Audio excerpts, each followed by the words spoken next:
Halo sahabat-sahabat terkasih. Hari ini kita akan membahas sesuatu yang sering kita lihat, tapi sering juga kita abaikan, yaitu wahyu umum Allah. Bagaimana Tuhan menyatakan dirinya kepada kita melalui ciptaan dan melalui hati nurani kita. Waktu saya masih kecil, ibu saya punya cara khusus memberi perintah. Kalau dia berkata, "Nah, segera lakukan," maka itu berarti tidak boleh ditunda, harus langsung dikerjakan. Kata segera itu artinya terjadi tanpa perantara, tanpa alat, langsung. Nah, dalam teologi, kata segera punya arti serupa. Ada wahyu Allah yang datang melalui perantara. Itu yang kita sebut wahyu umum tidak langsung. Dan ada juga wahyu yang Allah berikan tanpa perantara, langsung kepada hati manusia. Itu yang kita sebut wahyu umum langsung. Mari kita bedah satu persatu. Pertama, wahyu umum tidak langsung. Mazmur 19 berkata, "Langit menceritakan kemuliaan Allah, dan cakrawala memberitakan pekerjaan tangannya." Alam semesta adalah buku terbuka tentang Allah. Bunga bukan hanya harum, tetapi juga menyatakan Sang Pencipta yang penuh seni. Gunung, langit berbintang, lautan luas, semuanya adalah alat perantara yang Allah pakai untuk memperlihatkan kebesarannya.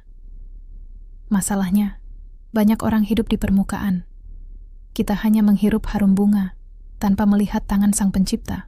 Kita menikmati keindahan alam, tapi lupa menyembah Sang Pencipta alam. Inilah tragedi manusia yang buta dan tuli terhadap wahyu umum. Kedua, wahyu umum langsung. Rasul Paulus dalam Roma 2:14-15 berkata, "Hukum Allah ditulis dalam hati manusia." John Calvin menyebutnya sensus divinitatis, kesadaran ilahi. Semua manusia punya insting religius bawaan. Inilah bukti bahwa Allah menanamkan pengetahuan tentang dirinya langsung dalam hati nurani. Itu sebabnya, di setiap kebudayaan ada aktivitas religius. Entah berbentuk penyembahan berhala atau tradisi spiritual, semuanya menunjukkan satu fakta. Manusia adalah makhluk religius. Kita bisa menutupinya, bisa menyimpangkannya, tapi tidak bisa melenyapkannya. Suara Allah dalam hati manusia bisa ditutupi, tapi tidak bisa dihancurkan. Alkitab menegaskan ini. Mazmur 19. Langit memberitakan kemuliaan Allah. Kisah Para Rasul 14:17. Paulus menunjukkan bahwa Allah menyatakan diri melalui alam dan nurani manusia. Roma 1. Manusia sebenarnya tahu Allah ada, tapi menekan kebenaran itu. Roma 2. Hukum Allah tertulis dalam hati nurani kita. Ringkasnya, sahabat-sahabat, kemuliaan Allah bisa dilihat dengan jelas melalui ciptaannya. Manusia secara alami adalah makhluk religius. Allah menanamkan kesadaran ilahi langsung dalam hati setiap manusia.